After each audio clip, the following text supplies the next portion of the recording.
What do you guys think about black pill? Well, about manosphere, black pill, red pill, all that stuff.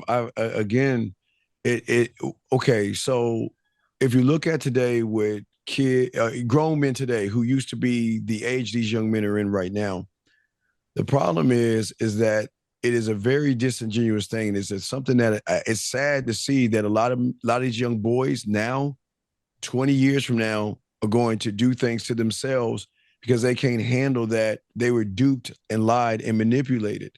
All these comical things that they come up with and these like because if you look at all the pickup artist stuff that was in the 90s and late 80s and all that other stuff, once it blew up and once they got shown to be frauds and all that other stuff, because the mystery method and all that, the pickup art stuff, you notice they went to hating women. I mean, most of these guys, there's not too many pickup guys out there now. They're all on this bandwagon of women are bad now. So they created a brand new cult. It's just cults creating cults, creating cults. And a lot of these young men don't understand that, like I say, appeal. Why would I take my name that my father gave me, take it and strip it because somebody wants me to use a pill? Because remember, in the pickup days, they had the RSD guy, or I'm PUA Mike and Riz, not Riz, but Peacock Jock or whatever. They use all these fucking goofy ass names and stuff like that. Man, I saw all that stupid shit, dog. Have all those layers and everything. I seen it all.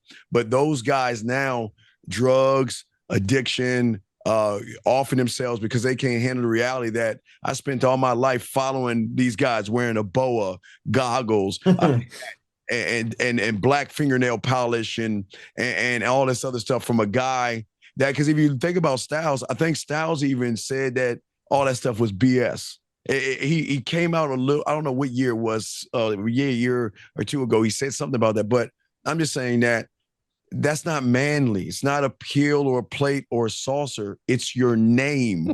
It's your fucking name. That's all I want to say. Your fucking name. The funny part is, so you said what are our thoughts on the black pill? Yeah.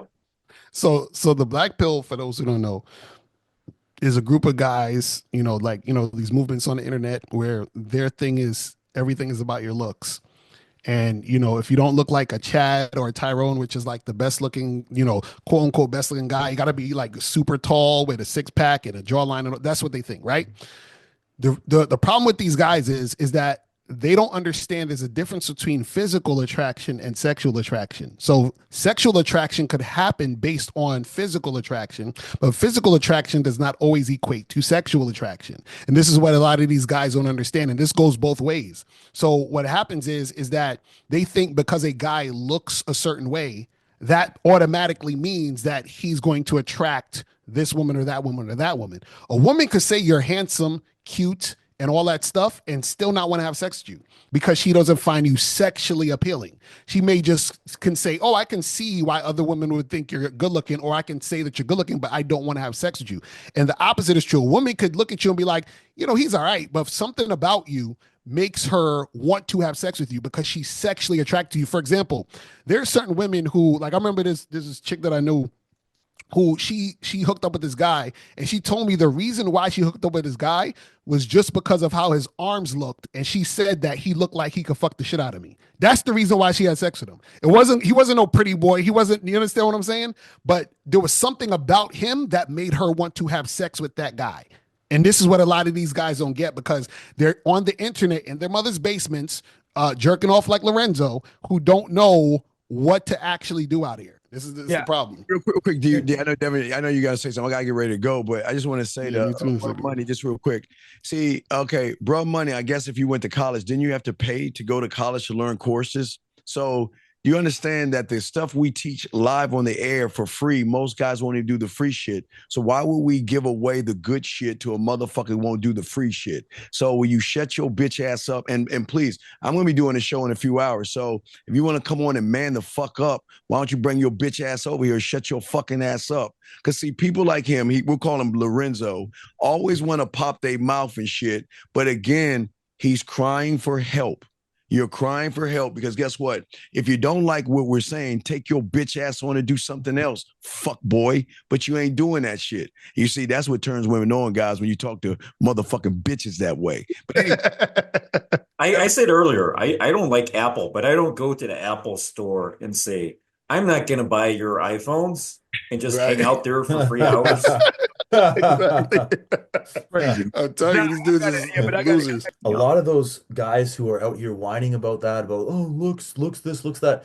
A lot of those guys aren't even trying. They're not even, first of all, optimizing their looks as much as they could, right? Getting a haircut that suits their face shape, trimming their facial hair, getting down to 14% body fat, right? Getting their jawline to show, working on the presentation, right? Then once that's maximized, once you actually have put in work and tried, even at that too, like I know guys that are literal models. I know guys that are walking around at 8% body fat that could step on stage. And I see these guys out, like I went out with a guy last night that literally is a fitness model. And yeah, he gets a little bit of attention at first, but like I slowly see the light kind of start to dim out of these girls' eyes because he just keeps having these boring conversations, right? He's going up to girls and he's asking them like what they do for work. Then are you in school? Then, he starts talking about like, oh, what days do you go to school? Oh, okay. And then they just get bored, right? They don't know where to lead that conversation, right? So yes, looks are a small part of the equation, but that's Yeah. only a little bit of it, right? There's so much I more. wish people would say there's this obsession with looks in particular, and it's like to some extent this predefined thing. And you mentioned leadership. Leadership is far more important than looks. I used to have 6% body fat back in Holy shit. 2017, maybe. I was a skinny fucker. Well, part of the reason for that is when I was growing up, and I was just so used to it. I come from a relatively, I don't come from a rich family. I used to go to high school and whatever with no food or no money to buy food because we simply didn't have the money. So I used to be, and I still to this day, I only have 2 meals per day. It wasn't always that way. It's just that over the pandemic, a few months back, I decided I'll just go back down to 1 or 2 meals per day because I fattened myself up during the Hmm. pandemic, less exercise, all the other stuff, all the predictable stuff that everyone knows. And because restaurants in the lockdown were all closed, I became obsessed once they opened up again. I want to eat out. So when something's taken away from you, you have this obsession once it's available to pursue that. And that, yeah, Hmm. food for me.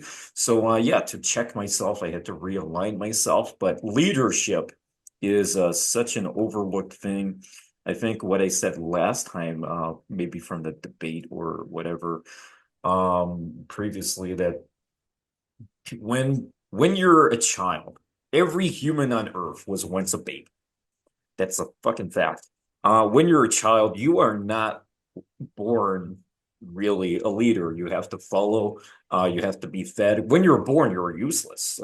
We are one of the very few kind of species that once we're born, we're pretty much absolutely useless. The Greeks used to, or maybe it was the Spartans in particular, put their babies on the mountain, and if it survives, it's worth living. If it's dead, then it's a simp. It's not worth living, whatever.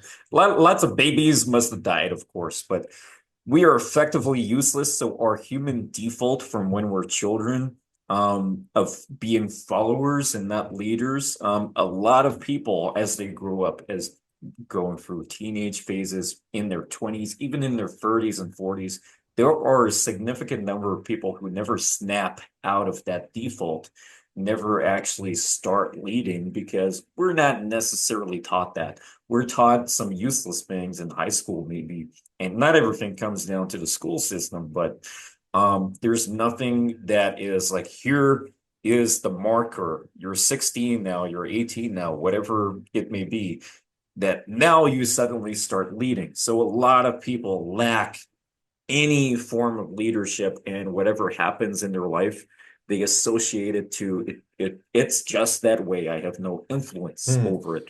And it's because, yes, it's true. You have no influence over it because you choose not to actually influence your life with the kind of leadership that is necessary to actually change it. But yeah, I'm just ranting on a little bit there, but yeah, anything else on that? No, it's so true. Yeah, And like there's so many guys who just like, yes, if looks was like the most important thing, just like I said before, let me just stand. Let people would associate my success to how I look like a scruffy buck now. I don't really take care of my beard. I don't have time. I'm kind of I wouldn't say monk mode. I think that's like the sexless version, but I hmm. am like super work focused mode, so I never gave a shit about what I look like. I never followed fashion, popularity, Nike shoes, never had any of those. I was always against the crowd in any kind of way. I remember going to parties and there would be a fucking group photo. I'll be the only person not participating because I just love being different. Yeah, it's a good Not for mentality to have as attention, but opposed to it's just like I'm just not a follower. And for me, this point is very obvious because my personality is ENTJ, which is 2% of people. The most commanding type of personality, similar to Julius Caesar, Vladimir Putin, Gordon Ramsay, just so people can kind of have that perspective. But yeah, let me just fucking stand in Times Square and let all the my magnetism get all the vagina that's out there. Yeah, that's not how it works. Yeah, And and yeah. that's actually a good thing to not just jump on the bandwagon, right? And try to just like something because other people like it, right? It's like what you Mhm. like. And yeah, like we were talking about before, not giving a fuck what other people think or how they're perceiving you. And the main thing is, I say this all the fucking time within my own community, the Game Global Network. What the fuck are you gonna do about it? Yeah. Oh, I haven't done anything. Let me just spend free hours in the chat. I appreciate the views, guys, regardless of what perspective you have, or if you're a troll, thanks for the views. But seriously, I have seen thousands of trolls in my life. I've been on the internet for fucking years, and I dealt with this since the fucking 2000s at the very earliest. Like even trolls, like do something with your life. But I would rather focus on the guys who are genuinely willing to listen and willing to learn, because those are the people who can be impacted the most. And those are the guys who are genuinely looking for the right reasons and worth helping. Um, but yeah,